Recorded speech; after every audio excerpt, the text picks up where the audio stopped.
चतुर्विधा भजन्ते माम् जना सुकृतिनो अर्जुना आर्तो जिज्ञासु अर्थार्थी ज्ञानी च भरतर्षभ। चतुर्विधा भजन्ते माम् जना सुकृतिनो अर्जुना आर्तो जिज्ञासु अर्थार्थी ज्ञानी च भरतर्षभ। चतुर्विधा भजन्ते माम् जना सुकृतिनो अर्जुना आर्तो जिज्ञासु अर्थार्थी ज्ञानी च भरतर्षभ। चतुर्विधा चार प्रकार के भजन्ते सेवा करते हैं मां मेरी जना व्यक्ति सुकृतिना पुण्यात्मा अर्जुन हे अर्जुन आर्तः विपदाग्रस्त पीड़ित जिज्ञासु ज्ञान के जिज्ञासु अर्थार्थो लाभ की इच्छा करने वाले ज्ञानी वस्तुओं को सही रूप में जानने वाले तत्वज्ञ च भी भरतर्षभ है भरत श्रेष्ठ। भगवान 7वें अध्याय के 16वें श्लोक में अर्जुन को कह रहे हैं हे भरत श्रेष्ठ चार प्रकार के पुण्यात्मा मेरी सेवा करते हैं आर्त जिज्ञासु अर्थार्थी तथा ज्ञानी। तो ये चार प्रकार के लोग हैं जो भगवान के पास आते हैं और भगवान की सेवा करते हैं। और भगवान ये चार कैटेगरी क्या बता रहे हैं आर्त जिज्ञासु अर्थार्थी और ज्ञानी। आर्त का अर्थ होता है जो परेशानी में है, जिज्ञासु का अर्थ होता है जिसको कुछ जानने की इच्छा है प्रश्न है मन में, अर्थार्थी का अर्थ होता है जो अर्थ की कामना कर रहा है। अर्थ का यहाँ पे अर्थ केवल पैसा नहीं है, कोई भी वस्तु की कामना करने वाले व्यक्ति को अर्थार्थी कहेंगे। और ज्ञानी वो व्यक्ति है जो तत्वतः इस बात को जानता है। तो भगवान ने जस्ट इसके पहले एक श्लोक में ये बताया कि चार प्रकार के लोग मेरे पास नहीं आते। और अब भगवान से अर्जुन पूछते कि अच्छा आपने ये तो बता दिया कि चार प्रकार के लोग आपके पास नहीं आते, तो कोई आता भी है आपके पास कि नहीं आता है? तो ये प्रश्न उठता। तो भगवान को मालूम है, भगवान बहुत इंटेलिजेंट है, उन्हें पता है कि ये प्रश्न उठेगा। तो उन्होंने तुरंत उसका उत्तर दे दिया नहीं, कुछ लोग आते भी हैं, तो कुछ लोग आते भी हैं मंदिर। 15 लाख के शहर में 150-200 लोग मंदिर भी आते हैं संडे के दिन। तो ये क्या है? अब हम अपने आप को देखें कि हम इन चार कैटेगरी में से किसको बिलोंग करते हैं। क्या हम आर्त है, किसी चीज से पीड़ित है? क्या हम जिज्ञासु हैं? क्या हम अर्थार्थी, हमें कुछ चाहिए? क्या हम भगवान को सच में तत्वतः जानते हैं? तो भगवान ने ये चार कैटेगरी में लोगों को डिवाइड किया। अर्थात हम इसको ऐसे इमेजिन कर सकते हैं कि जब भी कोई भगवान के सामने आता है तुरंत भगवान के सुपर कंप्यूटर में प्रोग्रामिंग चलती है, हम तुरंत असाइन कर देते हैं ये आर्त है, ये अर्थार्थी है, जिज्ञासु है और ये ज्ञानी है। अब ये चार कैटेगरी को क्यों समझना है और कैसे हम इसको समझ के भगवान के माइंड को समझ सकते हैं कि भगवान के मन में क्या चलता है, और हम इस बात को भी समझ सकते हैं कि हम कैसे चार कैटेगरी में किसको बिलोंग करते हैं और कैसे हमको आगे भक्ति में प्रोग्रेस करनी है। तो ये हमारा अपना कैटेगराइजेशन खुद का करना बहुत आवश्यक है। तो एक शब्द है जिसको कहा जाता है मानव। आप में से हाथ उठाइए जो जो मानव है। कौन कौन मानव है? बाकी लोग क्या है? दाना में आदि मानव प्रभु जी कह रहे। तो हम सब मानव है कि नहीं? कुछ सोते हुए मानव होंगे जिनको नींद आ गई होगी लेक्चर में, कुछ जागे हुए मानव है, लेकिन हम सब मानव हैं।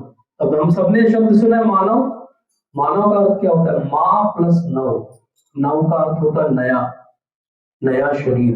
और माँ का अर्थ होता है नहीं। मानव होने की सही पहचान क्या है कि ये हमारा आखिरी जन्म हो, ये हमारा आखिरी शरीर हो।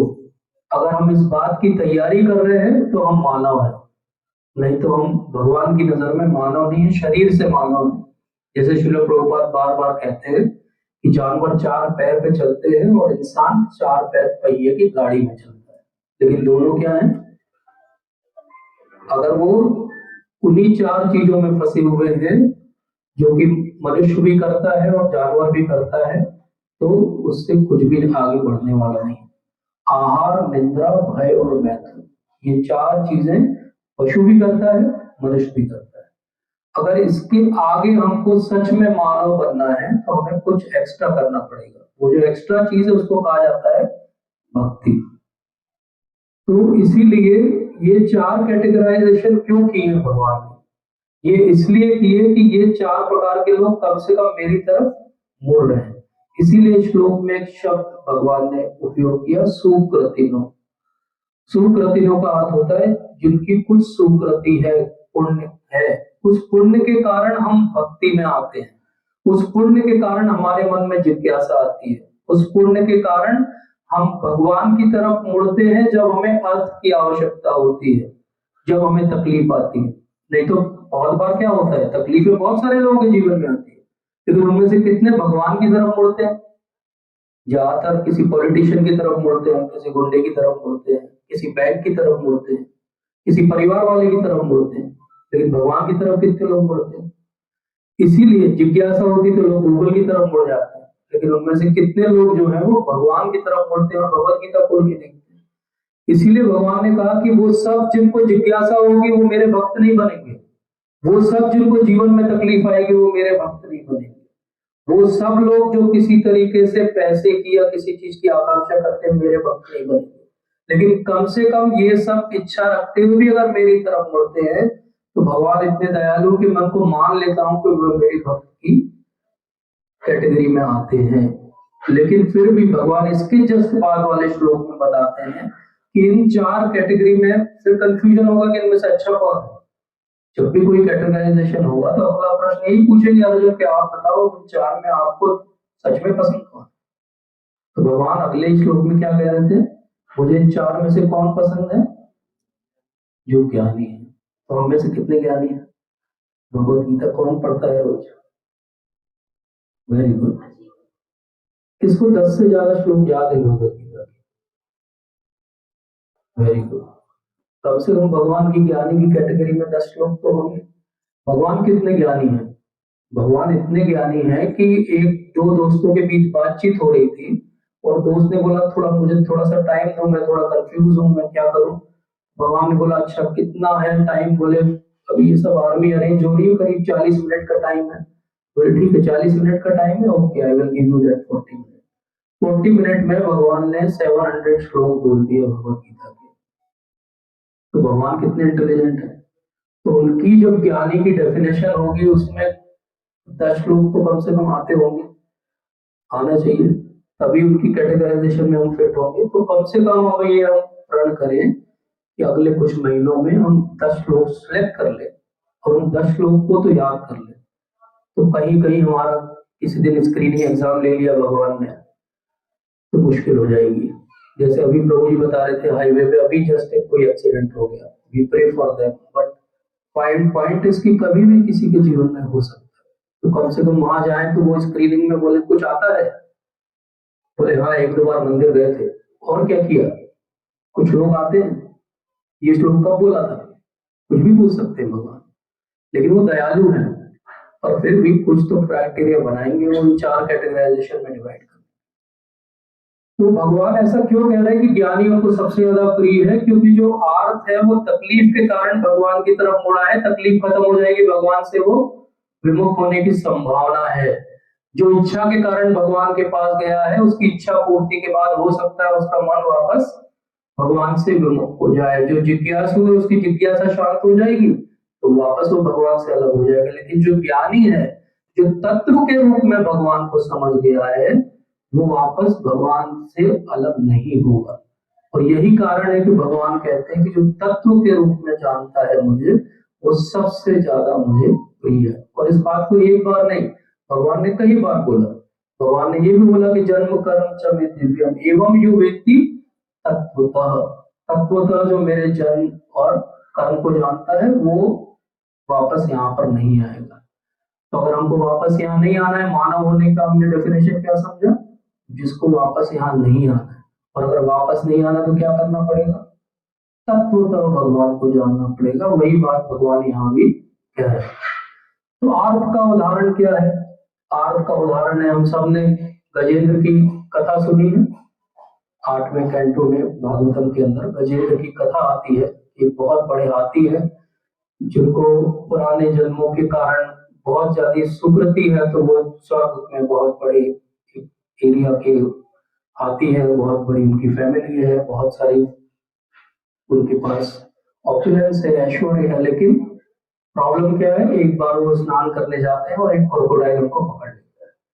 पिछले जन्मों के कारण उनको याद है, इसलिए वो अंत में अपने सारे प्रयास और अपने परिजनों के प्रयास की विफलता देख के अंत में वो वहां पे एक कमल का फूल है, उसको वो भगवान को अर्पित कर देते हैं स्तुति करते हुए, भगवान उनको आके मोक्ष प्रदान कर देते हैं। तो ये क्या उदाहरण है कि वो अर्थ है, तकलीफ में है, फिर वो क्या कर रहे हैं, भगवान की स्तुति कर रहे हैं, भगवान उनको उस तकलीफ से बाहर निकाल रहे हैं। ऐसे ही उत्तरा के गर्भ की रक्षा करते हैं भगवान, जब वो तकलीफ में उनकी तरफ दौड़ी हुई जाती है। ये फर्स्ट कैंटो भागवतम में आप पढ़ सकते हैं इसको। ऐसे ही अर्जुन है, कुंती महारानी है।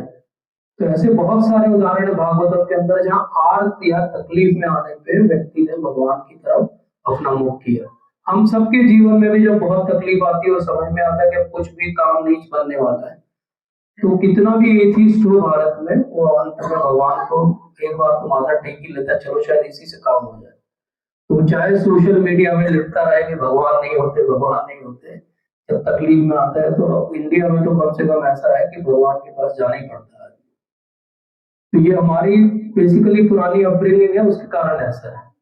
अब अर्थार्थी जिसको किसी वस्तु की आवश्यकता हो वो भी भगवान के पास जाता है। अब हम अगर दोनों को कंपेयर करें कि तकलीफ वाला भगवान के पास जा रहा है और किसी वस्तु की आकांक्षा लेके भगवान के पास जा रहा है, दोनों में ज्यादा अच्छा कौन है?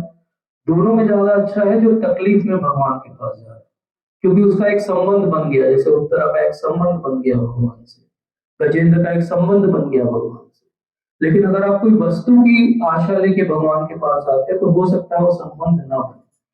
जैसे बहुत सारे लोग भगवान के सामने आते हैं तो भगवान के कम दर्शन करते हैं और अपनी लिस्ट ज्यादा उनको पढ़ के सुनाते हैं कि ये सारी लिस्ट है, ये पूरी कर देना आप, 15 दिन का समय है आपके पास, 15वें दिन हम आपको 11 रुपए चढ़ाएंगे और ज्यादा अच्छे से अगर आपने पूरी कर दी तो 12 रुपए चढ़ा देंगे, लेकिन इससे ज्यादा आपको नहीं चढ़ाएंगे, क्योंकि हम ये इच्छा हमारी सारी पूरी होना चाहिए।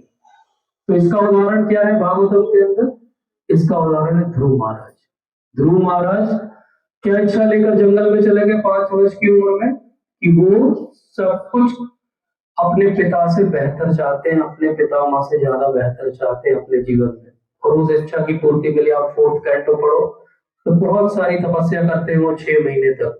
5 महीने के बाद तो वो सांस भी रोकने लगते हैं अपनी, और कोई भी अन्न जल ग्रहण करना बंद कर देते हैं और भगवान उनको दर्शन देते हैं। लेकिन जब भगवान दर्शन देते हैं और उनको अपने शंख से छुआते हैं और वो जब स्तुति करते हैं तो पहली स्तुति में वो क्या बोलते हैं कि मेरे से बहुत बड़ी भूल होगी, क्योंकि मुझे क्या मिल रहा था, मुझे डायमंड्स मिल रहे थे और मैं किस चीज के पीछे पड़ गया, कांच के टुकड़ों के पीछे। इनफैक्ट भागवतम के उसी चैप्टर में 9th चैप्टर में 4th कैंटो के आप श्लोक पढ़ते हुए आओगे 24, 25, 26 के नीचे, तो अंत में ये हो रहा है कि भगवान चले गए हैं और ध्रुव महाराज जब वापस आ रहे हैं अपने किंगडम में तो वो बड़े दुखी हैं। अब इमेजिन करिए भगवान का दर्शन हो गया लेकिन कोई व्यक्ति दुखी है। क्यों दुखी है वो? क्योंकि वो एक इच्छा लेके भगवान के पास गए। वो एक प्रोटोटाइप है कि अगर आप इच्छा लेके भगवान के पास जाओगे, इच्छा की पूर्ति कई गुना हो गई उनकी, उनको ध्रुव लोक मिल गया, लेकिन ही इज नॉट हैप्पी। तो आर्तो और अर्थार्थी इन सबसे बेहतर है जिज्ञासु, क्योंकि ये आर्तो और अर्थार्थी को ज्ञानी कौन बनाएगा? जिज्ञासा बनाएगी। तो इन दो के बीच कनेक्शन ज्ञानी के साथ कैसे होगा? आर्तो और अर्थार्थी अर्थात तकलीफ वाले और किसी वस्तु को चाहने वाले को जिज्ञासु बनना पड़ेगा, तब वो ज्ञानी बनेगा। तो हम में से कोई भी ज्ञानी की श्रेणी में नहीं है, लेकिन जिज्ञासु हम बन सकते हैं। जिज्ञासु का अर्थ क्या होता है? जिज्ञासु का अर्थ होता है आप किसी भी दिन शाम के समय, रात में, यहाँ पे कहीं भी आसमान में ऊपर देखिए, आपको बहुत सारे तारे दिखाई देंगे और एक ब्रह्मांड दिखाई देगा, मिल्की वे दिखाई देगी। उस दिन आप अपने आप से प्रश्न पूछिए कि मेरा जन्म क्यों हुआ है? यही जिज्ञासा है, मैं यहाँ पे कर क्या रहा हूँ। जैसे बहुत फेमस वेस्टर्न फिलोसोफर है, उनका कहना है कि दो तारीखें आपके जीवन में सबसे महत्वपूर्ण है। एक तारीख जिस दिन आपका जन्म हुआ, और दूसरी तारीख जिस दिन आपको पता चलेगी आपका जन्म क्यों हुआ। तो आप में से जिस जिसको जब जब पता चल जाए कि आपका जन्म क्यों हुआ, उस तारीख को जरूर लिख लीजिए, क्योंकि वो बहुत महत्वपूर्ण तारीख है। तो आर्तो और अर्थार्थी तो हम सब हैं, और हम कई बार भगवान के सामने ये सब लेकर आए हैं। लेकिन क्या हम ये जिज्ञासा लेके आए कि भगवान ये ब्रह्मांड क्यों बनाया आपने? मेरा इस पूरे ब्रह्मांड में क्या हेतु है होने का, और मेरा अल्टीमेट पर्पस क्या है लाइफ का? क्या मैं यही खुशियां खोजता रहूं जहां पे मुझे इवेंचुअली मिलती नहीं है खुशियां, कि मैं इससे ज्यादा कुछ सोचूं? मेरे जीवन में ये शरीर ही है जिसके लिए मैं कार्य कर रहा हूँ, कि इससे ज्यादा भी कुछ है? क्या एक दिन बाकी सब जैसे मृत्यु को प्राप्त होना है, ऐसे मैं भी एक दिन मृत्यु को प्राप्त हो जाऊंगा और मेरा जीवन समाप्त हो जाएगा? कहीं पे मेरा फोटो टंग जाएगा और उसमें खाट टंग जाएगा जिसकी धूल भी कोई साफ नहीं करेगा। क्या यही मेरी इवेंचुअलिटी है? ये है जिज्ञासु होना। और जीवन की सारी जिज्ञासाएं जो एक्चुअली वैल्यूएबल जिज्ञासाएं हैं, वो सारी जिज्ञासाएं भगवत गीता पढ़ के पूरी की जा सकती। तो ये जो जिज्ञासु व्यक्ति होगा, जब धीरे धीरे उसको ज्ञान मिलेगा, तो वो बन जाएगा प्राइमरली ज्ञानी या तत्वज्ञ कहते हैं उसको, जिसको तत्व का ज्ञान है। और इसीलिए प्रभुपाद का ये जो तात्पर्य है श्लोक का बड़ा अमेजिंग है। इसलिए अमेजिंग है कि प्रभुपाद चाहते तो बस इतनी बात बोल के रुक जाते, लेकिन प्रभुपाद इतने महान आचार्य हैं कि वो चाहते हैं कि केवल भगवत गीता पढ़ के, एक तात्पर्य पढ़ के हमारा जीवन सफल हो जाए। कई बार हमको लगता है भगवत गीता पढ़ते हो श्रील प्रभुपाद की कि ये चीज तो रिपीट हो रही बार बार। वो क्यों रिपीट हो रही? क्योंकि प्रभुपाद चाहते कि वो चीज दिमाग में हमारे बैठ जाए। प्रभुपाद को ये भी नहीं मालूम है कि हो सकता है कोई जीवन में एक ही तात्पर्य पढ़े और आगे कभी खोले ही ना भगवत गीता, तो वो उस एक तात्पर्य में भी इतना कुछ दे देते हैं कि उतना भी अगर आप फॉलो कर लो तो आपका जीवन सफल हो जाए। और यही अमेजिंग बात है प्रभुपाद के तात्पर्य की। प्रभुपाद के तात्पर्य स्कॉलरली बहुत अमेजिंग है। वो तो बहुत वेस्टर्न बड़े बड़े जो फिलोसोफर्स हैं और बहुत बड़े बड़े प्रोफेसर्स ने उनको प्रेस किया है। बहुत सारी यूनिवर्सिटीज में प्राइमरी भगवत गीता पढ़ने के लिए श्रील प्रभुपाद की पुस्तक को ही यूज किया जाता है। लेकिन उससे ज्यादा अगर आप भक्ति में आगे बढ़ना चाहते हो तो आपके लिए बहुत कुछ। जैसे इसी तात्पर्य में मैं आपका ध्यान दिलाऊंगा, आप लोग घर जाके देखिएगा कि श्रील प्रभुपाद तुरंत बताते हैं कि एक्चुअली ये चारों में से जो चौथा व्यक्ति है वो ही धीरे धीरे शुद्ध भक्ति में आएगा। और प्रभुपाद बहुत अमेजिंगली यहाँ शुद्ध भक्ति की डेफिनेशन दे देते हैं, जहां से हमने बात आज चालू की थी कि हम समझेंगे कि भक्त कौन है। तो भक्त की चार कैटेगरी हो गई। अब भक्ति क्या है? तो भक्ति हो सकता है ऐसे घूमते रहो, संकीर्तन करते रहो, ये भक्ति है, या किसी मंदिर में चले जाओ, ये भक्ति है, प्रसाद खा लो, ये भक्ति है, थोड़ा कुछ पढ़ लो, ये भक्ति है, कोई किसी की कथा सुन लो, ये भक्ति है। एक्चुअली ये कुछ भी भक्ति नहीं है। हमारे जो महान आचार्य हुए षट गोस्वामियों में 6 गोस्वामी जिनका पिक्चर यहाँ है, उनमें एक हुए रूप गोस्वामी। और रूप गोस्वामी ने एक पुस्तक लिखी, उसका नाम है भक्ति Rasamrita Sindhu, nectar of devotion. आप में से किसी ने पढ़ी है ये पुस्तक? थैंक यू माता जी। किसी ने नाम सुना था अभी तक इसका? जरूर पढ़िए इस पुस्तक को। अगर जिन जिन ने नाम सुना उनको तो पढ़ना ही चाहिए, केवल नाम सुनने से कुछ नहीं होगा।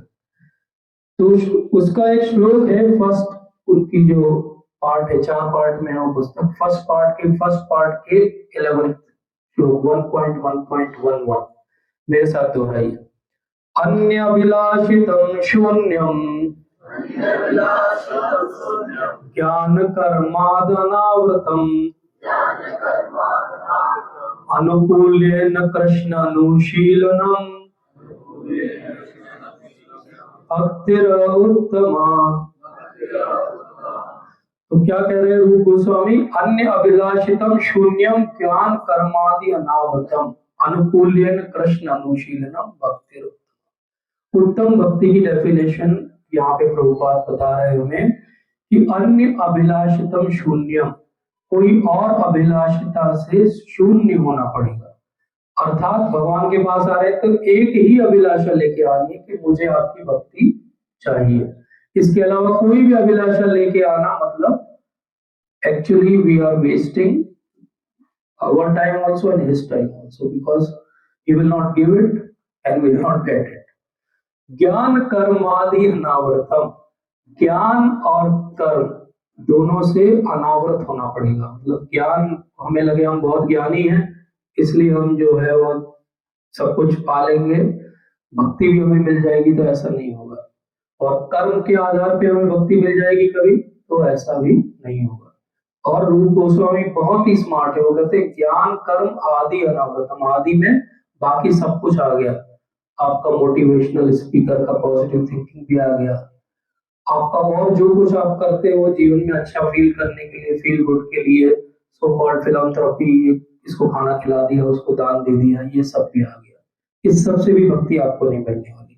अनुकूल्यन कृष्ण अनुशीलन, अनुकूल बात करनी पड़ेगी कृष्ण, और अनुशीलन करना पड़ेगा, मतलब गुरु परंपरा का अनुगत्य बनना पड़ेगा। ऐसा सब करेंगे तब भक्ति जो है वो उत्तम होगी। ये डेफिनेशन है भक्ति की।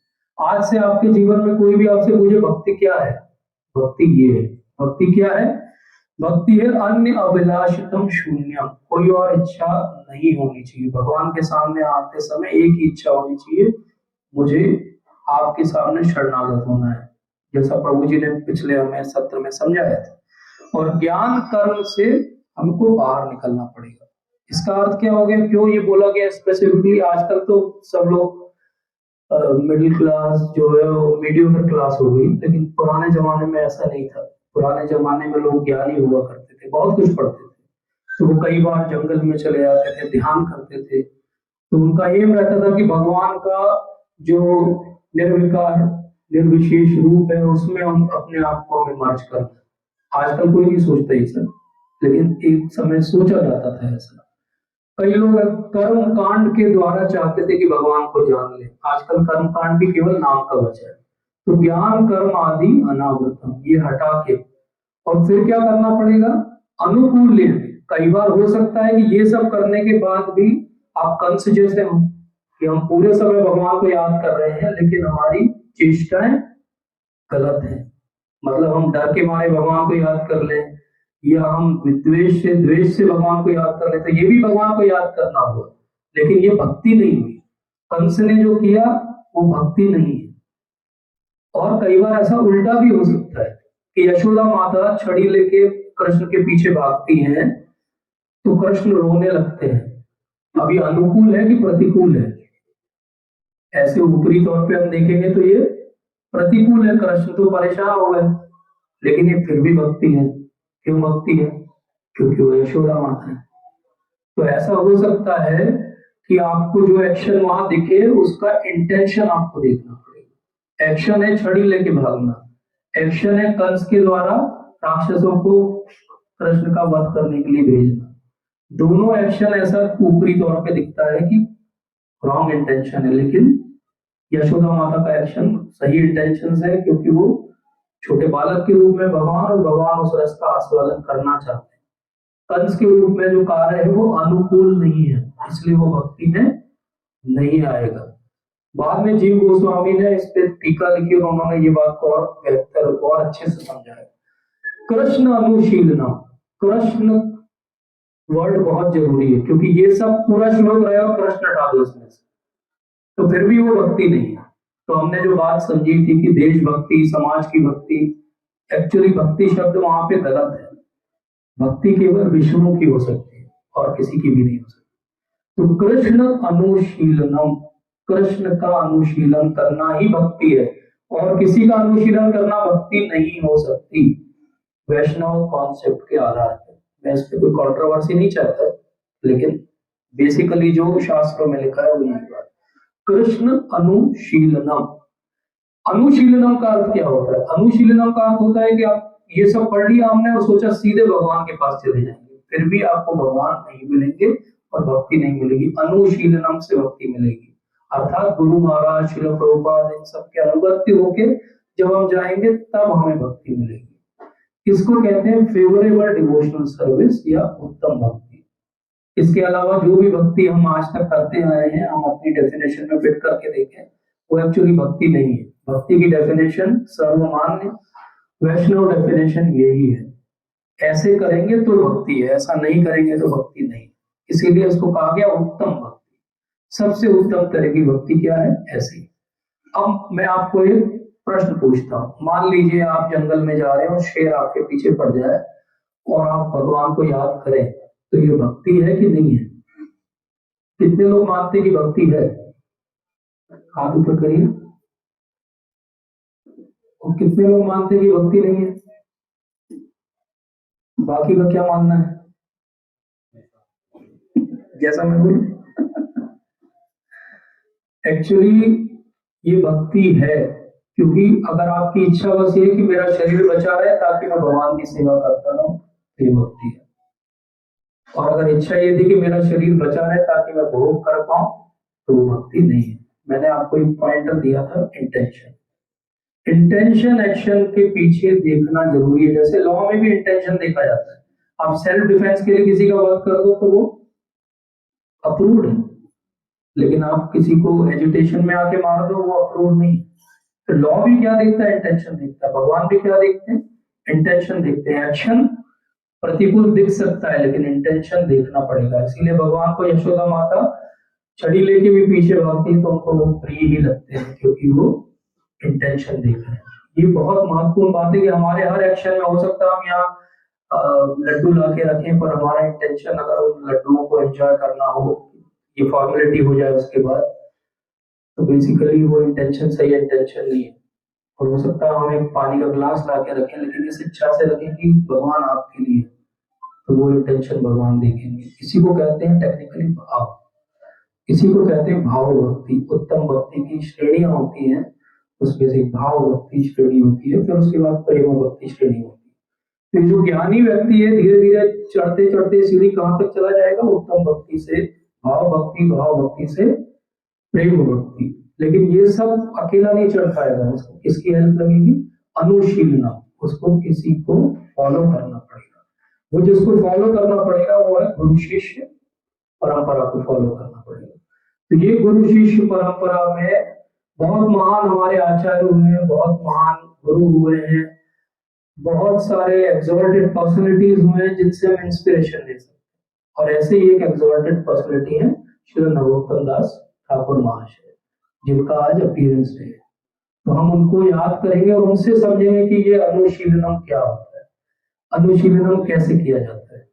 तो नरोत्तम दास ठाकुर महाराज का जन्म हुआ एक बहुत ही महान परिवार है, जिसमें कि वो राजा का कुल है, और उसमें उनका जन्म हुआ। मतलब वो राजकुमार थे।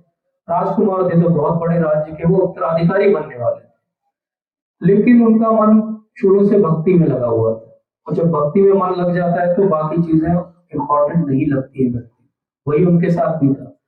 तो लगभग जब 12 साल के थे तो उनको नित्यानंद प्रभु का स्वप्न आया। जो गौर निताय हमारे हैं उनमें से जो नित्यानंद प्रभु, उन्होंने उनको स्वप्न दिया। वहां पर उनका जो गांव है खेतुरी, उसके पास में एक नदी बहती है, उसका नाम है पद्मा। पद्मा एक्चुअली गंगा नदी का ही नाम है, जब वो मल्टीपल ट्रिब्यूटरीज में बंगाल में डिवाइड हो जाती है। ये हिस्सा बंगाल का हिस्सा है, बांग्लादेश का हिस्सा। तो वहां पे उनको स्वप्न आया कि आप जाके स्नान करिए पद्मा रिवर में और आपको प्रेम प्राप्त होगा, क्योंकि ये शुरू से प्रेम ढूंढ रहे थे, भगवान का प्रेम कहाँ मिलेगा। तो जब ये पद्मा नदी में स्नान करने गए और जब ये बाहर निकले तो इनका स्वरूप ही बदल चुका था। ये कैसे हो गए? बहुत ही गोल्डन कलर के हो गए, बहुत ही एक्सॉल्टेड पर्सनैलिटी हो गए। लोग एकदम चकाचौंध में रह गए कि कैसे इतना सुंदर कोई हो सकता है। इनफैक्ट ऐसा हुआ कि जब ये अपने घर गए तो घर वाले भी इनको पहचान नहीं पाए कि कौन आ गया है। इनको अपना इंट्रोडक्शन फिर से देना पड़ा, मैं आप ही का लड़का हूँ, मेरे साथ ऐसा हुआ है। तो बोले क्या हुआ तुम्हारे? बोले जब मैं पद्मा नदी में स्नान करने गया तो खुद जो पद्मा रिवर है गंगा माता का स्वरूप है, वो मेरे सामने आई और उन्होंने मुझे भगवान का प्रेम प्रदान कर दिया। और उसके बाद ये 12 साल से करीब 16 साल की उम्र तक वहीं पर खेतुर में रहे और भक्ति करते रहे। अपने माता पिता के देहांत के बाद इन्होंने वो पूरा राज्य अपने एक रिलेटिव थे, उनका लड़का था, उनको दे दिया और बोला कि अब मैं जा रहा हूँ वृंदावन। लेकिन उसके पहले उनके मन में आया कि मैं एक बार जगन्नाथपुरी में अगर गौरांग महाप्रभु के, चैतन्य महाप्रभु के दर्शन हो जाए तो वो करते हुए मैं वृंदावन जाऊंगा। लेकिन जब वो आधे रास्ते में थे तो उन्हें पता चला कि महाप्रभु तो अब अपनी यहाँ की लीला समाप्त करके जा चुके हैं, तो उन्होंने अपना रास्ता बदल लिया और वृंदावन आ गए। वृंदावन में उन्हें रूप और सनातन गोस्वामी, हमारे जो 6 गोस्वामी में से प्रमुख हैं, वो मिले और उन्होंने बोला कि आपको हम जीव गोस्वामी को सौंपते हैं, वो आपके शिक्षा गुरु होंगे, वो आपको सिखाएंगे। तो ये जीव गोस्वामी के अनुगत्य होकर सीखने लगे, लेकिन अभी भी इन्होंने किसी से दीक्षा नहीं ली। जो हम अनुशीलनम की बात कर रहे हैं, मैं उस पर मेनली आज चर्चा करना चाहता हूँ। इनकी लीला तो बहुत महान है नरोत्तम दास ठाकुर महाशय की, लेकिन हम अनुशीलनम पे चर्चा करते हैं। अनुशीलनम कितना महान होता है, कोई जब महान एक्सॉल्टेड पर्सनैलिटी आता है तो वो जब उन्होंने बोला पहले रूप सनातन गोस्वामी को कि आप मुझे दीक्षा दीजिए, तो उन्होंने बोला कि नहीं नहीं, वो बहुत विनम्र थे, वो नॉर्मली किसी को दीक्षा नहीं देते। जीव गोस्वामी ने बोला कि आप लोकनाथ गोस्वामी से दीक्षा लीजिए। लोकनाथ गोस्वामी ने प्रण किया हुआ था जीवन में कि वो किसी को दीक्षा नहीं देंगे, मतलब उनका कोई भी शिष्य नहीं है। अब आज तक कोई भी शिष्य नहीं है, वो बहुत वृद्ध हो गए हैं और अब ये उनके पास जाते हैं और अनुनय करते हैं कि मुझे आपसे दीक्षा चाहिए। नरोत्तम दास ठाकुर महाशय बहुत महान वैष्णव हैं, लेकिन जो लोकनाथ गोस्वामी महाराज हैं वो बहुत ही विनम्र हैं। वो कहते हैं कि आप इतने महान हैं, मैं आपको कैसे दीक्षा दूंगा, मैं I am not fit person to give you initiation. वो रिफ्यूज कर देते। कई बार वो जाते हैं और कई बार उनको रिफ्यूजल मिलता है, बहुत बार वो रिफ्यूज कर देते हैं। फिर ये सोचते कि कैसे मुझे अपने गुरु महाराज की कृपा मिलेगी। बोले वो तो सेवा करने से मिलती है, मैंने पढ़ा है शास्त्रों में, अब सेवा मैं कैसे करूंगा, वो सामने तो मुझसे कोई सेवा लेंगे नहीं। तो उन्होंने देखा कि वो गुरु महाराज मॉर्निंग में अपनी नित्य क्रिया के लिए एक स्थान पे जंगल में जाया करते थे। तो नरोत्तम दास ठाकुर महाशय उनके पहले जाके उनका पूरा वहां का मल सब जो रहता था उसको साफ कर देते थे अपने हाथ से बिना ग्लव्स में, और पूरा क्लीन करके गोबर से लीप के उसको साफ कर देते थे। अब ये जो लोकनाथ महाराज थे ये जाते थे और उनको कई दिन देखा उन्होंने कि इतना क्लीन कैसे हो जाता है ये place, every day it is clean. तो इनके मन में एक शंका होती कि कौन कर रहा है ये ऐसा कार्य, कौन इस एरिया को साफ कर देता है। तो एक दिन ये छुप के देखने लगे सुबह और देखा उन्होंने कि कैसे नरोत्तम दास ठाकुर आते हैं और अपने हाथ से, इतने महान वैष्णव है जिनको पद्मा नदी ने स्वयं प्रेम दिया, और वो प्रेम उनको महाप्रभु वहां पर देकर गए थे कि जब ये नरोत्तम आएंगे तो उनको दे देना। वो व्यक्ति अपने हाथ से अपने गुरु महाराज की कृपा पाने के लिए अपने हाथ से मल को साफ करने के लिए तैयार है। जब लोकनाथ महाराज उनका ये समर्पण देखते हैं तो वो उनको गले लगा लेते हैं और कहते हैं कि I will give you initiation. Lokanath Maharaj ने अपने जीवन में एक ही व्यक्ति को दीक्षा दी, और वो व्यक्ति कौन है? नरोत्तम दास ठाकुर महाशय। तो इतना महान वैष्णव, उतने महान उनके गुरु और उतनी महान उनकी सेवा। जब ऐसी सेवा होती है इसको कहते हैं अनुशीलन। ऐसी सेवा और किसने की? ऐसी सेवा सबने की जो हमारी गुरु शिष्य परंपरा में। ऐसी सेवा की भक्ति विनोद ठाकुर महाराज ने, जो एक अंग्रेजों के समय बहुत महान पोस्ट पे थे, वो जज थे, बहुत रिस्पॉन्सिबिलिटी थी, बड़ा परिवार था, गृहस्थ थे, लेकिन उन्होंने अपने जीवन में 200 से ज्यादा ग्रंथों की, मूल ग्रंथों की रचना की। एक व्यक्ति ने, उन्होंने 74 से ज्यादा अलग अलग जगह मठ खोले और बहुत सारे नाम मठ सेंटर्स खोले जो कि 500 से ज्यादा थे, जिनमें से बहुत सारे जो आज भी चल रहे हैं इतने सालों के बाद। तो ये होती है सेवा। सेवा की भक्ति सिद्धांत सरस्वती ठाकुर महाशय, जिन्होंने इतने सारे गौड़े मठ खोले। सेवा की शिल प्रभुपाद 70 साल की उम्र में अपने गुरु महाराज के आदेश पे अमेरिका चले गए और जेब में 40 रुपए बस थे उनके पास।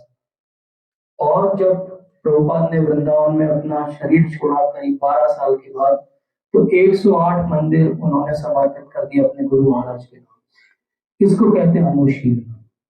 तो ये जो महान आचार्य हमारे जीवन में हमने देखे हैं, ये महान आचार्य गणों के अनुगत्य हमको होना पड़ेगा। हम सोचेंगे कि भक्ति हमें ऐसे ही मिल जाएगी, बहुत चीप वस्तु है, कहीं रखी होगी, किसी दिन मिल जाएगी, तो ऐसा नहीं होगा।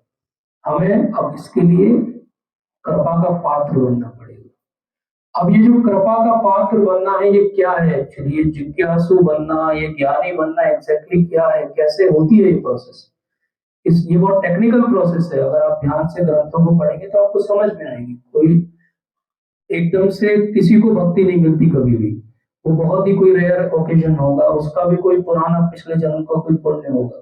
अगर हमको आज एंडेवर करके भक्ति चाहिए तो हमको एक प्रोसेस को फॉलो करना पड़ेगा, और उस प्रोसेस को फॉलो करने के लिए दो चीजें लगती हैं, याद रख लीजिए। एक है विवेक और एक है बल। विवेक कहां से आएगा? विवेक आएगा ग्रंथों का अध्ययन करने से। रेगुलरली कोई ना कोई ग्रंथ को पढ़िए, चाहे भगवत गीता को पढ़िए, भागवतम को पढ़िए, क्योंकि विवेक जागृत तभी होगा जब ग्रंथों का अध्ययन करेंगे। बिना ग्रंथों का अध्ययन करे विवेक किसी का भी जागृत ना हुआ है ना हो सकता। तो पहली चीज है विवेक, क्योंकि जब हम पढ़ेंगे भगवान के बारे में तभी तो हम सीरियस बनेंगे कि हाँ हमें कुछ करना चाहिए। जब हम पढ़ेंगे कि ये जो मैं जीवन जी रहा हूँ, ये तो एक कुत्ता भी जी रहा है, एक सुअर भी जी रहा है, कौन सा बड़ा काम कर रहा हूँ, या जो मैं बना रहा हूँ ये तो नष्ट हो जाएगा। जिस दिन हम ग्रंथ ध्यान से पढ़ना चालू करेंगे तब हम इस बात की गंभीरता को समझेंगे। तो पहली सीढ़ी है विवेक और दूसरी सीढ़ी है बल। विवेक आ गया, पढ़ लिया, लेकिन बल भी तो होना चाहिए सुबह 4 बजे उठने का। वो बल कहां से आएगा? वो बल कहां से आएगा? वो बल दो चीजों से आएगा। एक, भक्तों का संग करने से आएगा। जब हम हमारे जैसे सोचने वाले भक्तों का संग करेंगे तो हमें अंदर से वो बल आएगा कि जब वो कर सकता है तो मैं क्यों नहीं कर सकता हूँ। वो इतना बिजी है तो वो समय निकाल सकता है ग्रंथ अध्ययन के लिए, मैं क्यों नहीं निकाल सकता हूँ। वो नाम जप के लिए समय निकाल सकता है, मैं क्यों नहीं निकाल सकता। जब हम हमारे से उत्तम भक्तों का संग करेंगे तो हमें वो बल मिलेगा अंदर से कि when he can do it, I can also do it। और दूसरा बल मिलता है नाम जप करने। हरि नाम जप सबसे बड़ा बल है। अगर हमें कलयुग में भक्ति में आगे बढ़ना है तो हरि नाम करना पड़ेगा। हम सोचे केवल हम ग्रंथों का अध्ययन कर लें, केवल भक्तों का संग कर लें, फिर भी हमारी 1% ही प्रोग्रेस होगी। प्रभुपाद ने कहा है 99% हमारी प्रोग्रेस होगी जब हम कम से कम 16 माला पे आएंगे। आप में से कितने लोग 16 माला जप करते हैं? बहुत कम। Very sad affair. You are not serious about your life. If you are serious about your life, start 16 rounds from today. इसके अलावा कोई तरीका नहीं है, कोई मैं आपको दिलासा नहीं दूंगा झूठी। आपका कुछ नहीं होने वाला अगर आप 16 माला पे नहीं आ पाए इस जीवन। ये हर ग्रंथ में लिखा है, ये प्रभुपाद की वाणी है। सुनने में कड़वी लग सकती है लेकिन ये सत्य है। अगर आप 3-4 राउंड पे गाड़ी को अटका के रखे हो तो आप भक्ति का दिखावा बंद कर दीजिए, ये केवल दिखावा है। आप स्ट्रिक्टली 16 राउंड पे आइए, कम से कम 16 माला करिए, तभी भक्ति में आगे प्रगति होगी। 4 नियमों का पालन करिए तभी प्रगति होगी। भक्तों का संग करिए, ग्रंथों का अध्ययन करिए, तभी आप मानव को चरितार्थ कर पाएंगे। नहीं तो मानव जो है मानव नहीं हो जाएगा। अगला जन्म मिल गया तो फिर मानव काहे के रहेगा, फिर तो हम पशु की श्रेणी का। तो अगर 16 माला हम नहीं कर रहे हैं, प्रभुपाद ने बोला है, then you are joking with your life। ये प्रभुपाद के शब्द, मजाक कर रहे हैं आप अपने जीवन के साथ, क्योंकि आपकी पता नहीं कितने करोड़ों जन्मों की सुकृति है जिसके कारण आप यहाँ आज बैठे हैं। लेकिन यहाँ बैठना मतलब आपने वो सारी सुकृति यूज कर ली। जैसे आप एक 5 स्टार होटल में गए, जेब में 5,000 रुपए रख के, तो आप वहां पे चाय पी पाओगे, आप बफे नहीं कर सकते। उसके लिए 15-20 हजार रुपए जेब में रख के जाना पड़ेगा। ऐसे एक बार वो मंदिर आ गए तो एक्चुअली हमारा जो सुकृति का अकाउंट है, जो इस श्लोक में बात हो रही है, वो यूज हो गया, उतना क्रेडिट हमारा चला गया। उतना अकाउंट में से माइनस हो गया कि एक बार मंदिर आने के लिए क्या लगता है, इतने सारे पुण्य दान तप करने के बाद आप मंदिर आ सकते हो। तो इतने जन्मों के पुण्य तप करने के बाद हम मंदिर आए, और मंदिर में आके हमने क्या किया, प्रजल किया, इधर उधर की बात की, इसकी बुराई की, उसकी चुगली की, और वापस चले गए और मंदिर होके आ गए। बढ़िया, अच्छा लगा, प्रसाद वॉज गुड, बट क्या मिला, एक्चुअली हमारा अकाउंट तो माइनस में चला गया। अगर हमने यहाँ आके भगवान की बात की, भक्ति की बात की, हरि नाम किया, उसमें ध्यान दिया, और हमने कोई प्रण किया कि हम आगे जीवन में क्या बदलाव करेंगे इस ज्ञान के आधार पे, तो ही हमने सुकृति ऐड की। अन्यथा हमारी तो सुकृति यूज हो गई। मंदिर आना एक्चुअली डेंजरस काम, उस तरीके से देखा जाए, सुकृति बचा के रखना तो मंदिर मत आइए। लेकिन ज्यादा अच्छा क्या है, हम यहाँ पे आए, भक्तों के संग में अच्छी बात सीखे, उसको फॉलो करें, और हम अपने जीवन में वो परिवर्तन देखेंगे। वो मन जिसको हम कंट्रोल नहीं कर पाते, वो चीजें जो हम कभी याद नहीं रख पाते, वो आप शास्त्रों की बातें आपको याद आने लगी, शास्त्रों की बातें आपकी समझ में आने लगी, और कोई मुश्किल बात नहीं है, बहुत इजीली हम कर सकते हैं। लेकिन उसके लिए क्या करना पड़ेगा, हमें कोई सिस्टम नियम बनाना पड़ेगा जीवन में। जो सबसे ज्यादा मुझे दुख होता है समाज में देख के, वो ये कि कोई नियम धर्म ही नहीं है किसी का। जब जो मर्जी हुई किया, जब जैसा अच्छा लगा वो किया। तो ये तो जानवरों के जैसा व्यवहार हो, ये जानवर जैसा व्यवहार वेस्ट में आप जाओगे तो ज्यादा है, लेकिन इंडिया में भी आ ही रहा है। तो अगर हमें अपने परिवार में एक ऐसा माहौल बनाना है जहाँ कोई संस्कार की बात रहे, तो हमको भी तो पहले फॉलो करना पड़ेगा। हम सब चाहते हैं हमारे बच्चे आज्ञाकारी बने, हम सब चाहते हैं उनको दो चार श्लोक याद हो, स्टेज पे जाके बोले, लेकिन हमको कितने याद हैं, और हम कितनी उनसे बातें करते हैं शास्त्रों की, हम कितनी बार उनके सामने ग्रंथ अध्ययन करते हैं ताकि वो मोटिवेट हो। जब हम नहीं करते हैं तो वो कैसे करेंगे। और हम एक जनरेशन पहले देखें, लगभग हम सबके परिवार में कुछ नहीं तो रामचरितमानस तो सब पढ़ते थे, पढ़ते थे कि नहीं। आपके एक जनरेशन पहले आप कोई बात करेंगे, वो हर कॉन्टेक्स्ट में रामचरितमानस का दोहा फेंकेंगे आपको, होता है कि नहीं ऐसा। आपको कितना आता है, एक दो चार एक व्यक्ति है यहाँ पे जो हाथ ऊपर कर रहा है, बाकी तो नहीं आता है। तो एक जनरेशन में कितना डिटोरेशन होगा, अगली में क्या होगा, और उसके बाद अगली में क्या होगा, कुछ भी नहीं बचेगा। तो हमारी यूनिवर्सिटी क्या है, व्हाट्सएप, यूट्यूब। और हमारी यूनिवर्सिटी क्या होना चाहिए, भगवत गीता, भागवत। तो सीरियसली पढ़ें, कितने लोगों के पास भगवत गीता है, वेरी गुड। कितने लोगों के पास भागवतम है, क्वाइट अ फ्यू। कितनों के पास चैतन्य चरितमृत, वेरी फ्यू। ये तो तीन ग्रंथ हैं जो प्रभुपाद ने बोला है सबके घर में होना चाहिए। पहले होंगे तब तो पढ़ेंगे, अगर रहेंगे नहीं तो कैसे पढ़ेंगे। होंगे तो दिखेंगे, दिखेंगे तो गिल्ट आएगी, बहुत दिन से धूल जम रही है। यथारूप रख दिया हमने, भगवत गीता का नाम है ना यथारूप। तो यथारूप रख देते लोग, पन्नी भी नहीं हटाते, ऐसा गौरांग प्रभु एक लेक्चर में बोलते हैं। तो ऐसा हमको नहीं करना चाहिए। और इसीलिए भगवान जब स्वयं भी आते हैं तो वो इस बात को दिखाते हैं कि गुरु की कितनी आवश्यकता है। भगवान श्री कृष्ण के गुरु कौन थे, शांति परिवार, रामचंद्र जी के थे ना गुरु। उन्होंने तो ये नहीं बोला मेरे पास पूरा नॉलेज है, मुझे गुरु की आवश्यकता नहीं। अनुशीलनम, गुरु की सबको आवश्यकता है। गुरु धारण करने के लिए सीरस बनिए। इस जीवन में अगर कुछ भी और ना कर पाए, हमारा जीवन बहुत खराब भी चला गया, अगर जीवन के अंत तक हमने गुरु भी धारण कर लिया तो वो हमें तार देंगे, ये फेथ रखिए।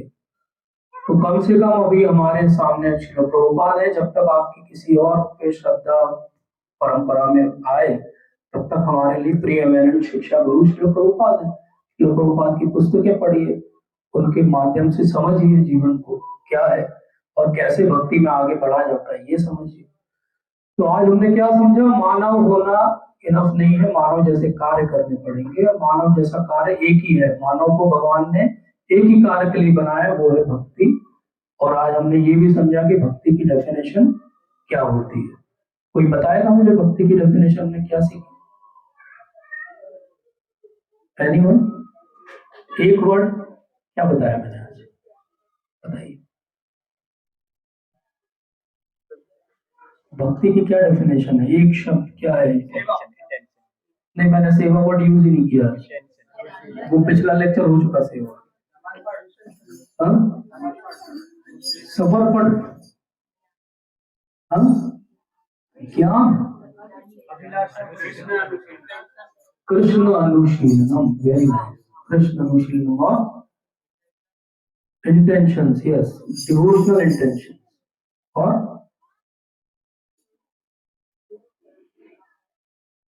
अन्य अभिलाषितम शून्यम। शुरू तो यहाँ से होती है कहानी, क्योंकि ये सब आपके हो गए लेकिन अभिलाषाएं रह गई आपकी, तो फिर आप आर्थ और अर्थार्थिक की कैटेगरी में आ जाओगे, आप ज्ञानी और जिज्ञासु की कैटेगरी में नहीं आ पाओगे। इसलिए अभिलाषा एक ही कि केवल हमें भगवान की भक्ति चाहिए, और इस सिंगल पॉइंटेड अटेंशन हमको कैसे मिलेगा? जब हम गुरु के पास में जाएंगे। तो एक कथा आती है, इसके साथ में आप विराम दूंगा। तुलसीदास जी को सब जानते हैं, सूरदास जी को भी सब जानते हैं। तो एक बार तुलसीदास जी, जो कि नॉर्मली वृंदावन में नहीं रहते हैं, वो तो चित्रकूट में रहते हैं, बट वो आते हैं वृंदावन में, वो भी गोवर्धन वाले हिस्से में घूमने के लिए, और वहां उनकी मुलाकात होती है महान भक्त कृष्ण के सूरदास जी। तो ये दोनों साथ में चल रहे हैं, दोनों महान भक्त हैं। सोचिए अगर दो महान भक्त, एक राम का महान भक्त, एक कृष्ण का महान भक्त, दोनों साथ में चल रहे हैं। सूरदास जी हम सबको मालूम है, जन्म से दृष्टि बाधित थे, देख नहीं पाते, साथ में चल रहे हैं और भक्ति की बहुत अच्छी चर्चा हो रही है। ये इनको बता रहे हैं कृष्ण कितने महान है, देखो हमारे, और ये बता रहे हैं रामचंद्र जी से तो बड़ा कोई भी नहीं है। तो ये आगे ऐसे चल रहे हैं, तभी एक हल्ला होने लगता है कि एक मैड एलिफेंट है, एक पागल हाथी है जो कि छूट गया है और इसी तरफ आ रहा है, और वो जो है वो कुचल देगा जो भी रास्ते में आएगा। अभी दोनों साथ में चल रहे हैं, दोनों साथ में चल रहे हैं। तो देखते हैं कि जैसी ये बात होती है, सूरदास जी जो दृष्टि बाधित हैं, तो तुलसीदास जी को लगता है अभी इनका क्या होगा, मैं तो शायद बच जाऊंगा, इनका क्या होगा। तो देखते हैं कि सूरदास जी तुरंत दौड़े और छुआ उन्होंने एक पेड़ को और ऊपर चढ़ गए, वो ऊपर जाके बैठ गए, और लोग देख रहे हैं साइड से सब लोग कि सूरदास जी तो ऊपर चढ़ गए। तुलसीदास जी जो है वो वहीं खड़े हुए हैं, राम राम राम राम, इतना उनको फेथ है राम के नाम। वो मैड एलिफेंट पागल हाथी आता है और सामने तुलसीदास जी के बिल्कुल आ जाता है, ऐसा लगता है कुचल देगा, लेकिन राम राम सुन के उनके चरणों में लौट जाता है, प्रणाम करता है और चला जाता है। जब हल्ला खत्म हो जाता है तो सूरदास जी पेड़ से नीचे उतरते हैं, तुलसीदास जी उनको थोड़ा जोकिंगली बोलते हैं कि आप तो बहुत कृष्ण कृष्ण कर रहे थे, ये पागल हाथी की बात सुन के आप तो तुरंत भागे और पेड़ पे चढ़ गए, क्या हुआ, आपके कृष्ण नहीं आते क्या आपको बचाने? देखो मेरे तो राम नाम नहीं बचा। तो क्या उत्तर दिया सूरदास जी ने? सूरदास जी ने ये उत्तर दिया कि मैं कृष्ण की सेवा करने के लिए हूं, मैं कृष्ण से सेवा लेने के लिए नहीं। जब भी हम भगवान से कुछ मांगते हैं तो हमारी बिजनेस डील हो रही है भगवान के साथ। जब भी हम भगवान से कुछ मांगते हैं तो हम भगवान को एक सर्विस प्रोवाइडर समझते हैं, जैसे वो फोन आते हैं ना वैसी टाइप का। लेकिन अगर हम सच में भगवान से, जैसे किसी ने कहा शरणागत, बहुत बड़ा शब्द है शरणागत, अगर हम शरणागत है तो हम भगवान से कुछ भी आकांक्षा नहीं करेंगे, क्योंकि हमको पता है कि एक जैसे पुत्र को कोई इच्छा नहीं करना पड़ती पिता से, उसकी सारी इच्छाओं की पूर्ति पिता स्वतः ही कर देते, चाहे उन्हें अपनी चीजों में कुछ काटना पड़े, लेकिन बच्चे के लिए कोई कमी नहीं करते। तो हमारे जो परम पिता है वो क्या किसी चीज में कमी कर देंगे? तो उनके सामने आके मांगना मतलब उन पे आक्षेप लगाना है कि क्या वो पूर्ति नहीं करेंगे। तो एक बार लक्ष्मी जी के भी मन में आया कि सच में क्या विष्णु सबकी इच्छाओं की पूर्ति करते हैं।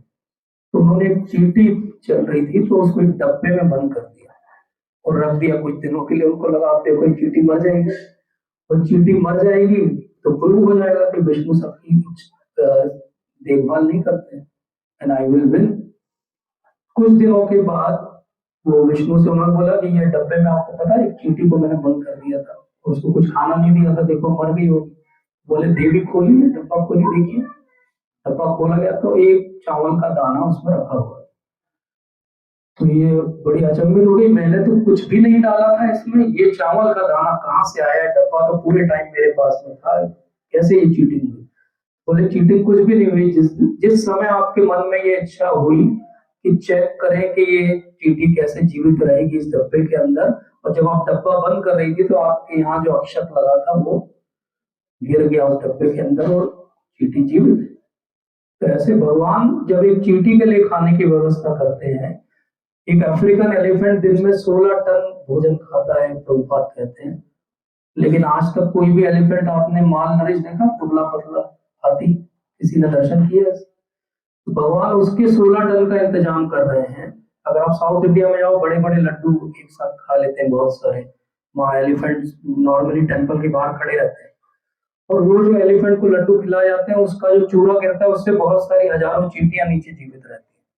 तो ऐसे ही भगवान जब सबकी इच्छा और सबकी जो भी आवश्यकता है उसकी पूर्ति कर रहे हैं, तो क्या वो हमारी इच्छा आवश्यकताओं की पूर्ति नहीं करेंगे?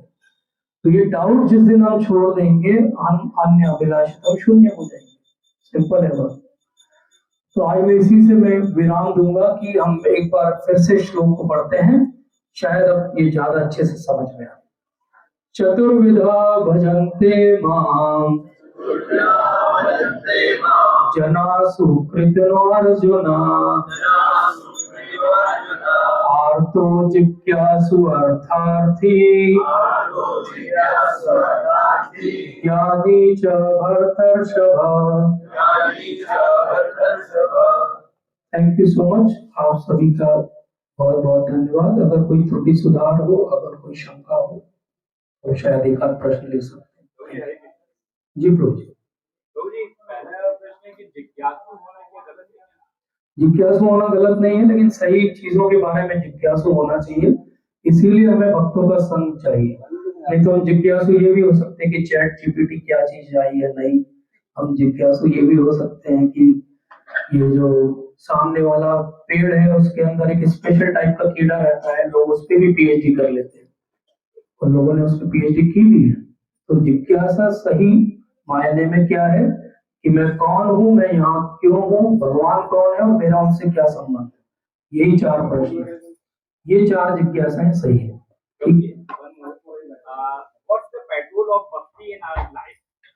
भक्तों का संग, क्योंकि मेरे गुरु महाराज परम पूज्य राधानाथ स्वामी महाराज से किसी ने पूछा था कि 2 सिनेरियो, एक व्यक्ति है 16 माला जप करता है लेकिन भक्तों का संग नहीं कर रहा है, एक भी माला जप नहीं करता है लेकिन भक्तों का संग कर रहा है, किसकी भक्ति में प्रगति होगी? महाराज ने बिना 1 सेकंड गवाए उत्तर दिया था कि जो भक्तों का संग कर रहा है वो धीरे धीरे 16 माला करने लगेगा, और जो 16 माला कर रहा है लेकिन भक्तों का संग नहीं कर रहा उसकी माला बंद हो जाएगी। माला मतलब करने का मतलब तरीका तो लगातार 16 माला। मैं इस लेक्चर के बाद आपको अलग से बताऊंगा कैसे करते हैं, आप यहीं पे खिड़की के पास ही रुकिएगा। Thank you. ठीक है, तो यहाँ बहुत अच्छा मंदिर का निर्माण हो रहा है, आप सब लोग जाके उसको देखिए, उसमें सहयोग करिए। प्रभु जी बहुत ही अथक प्रयास कर रहे हैं और बहुत जल्दी मंदिर लास्ट स्टेज में ही है, जो जिससे जैसी सहायता बने तन मन धन से उसमें करिए। Thank you so much. Hare Krishna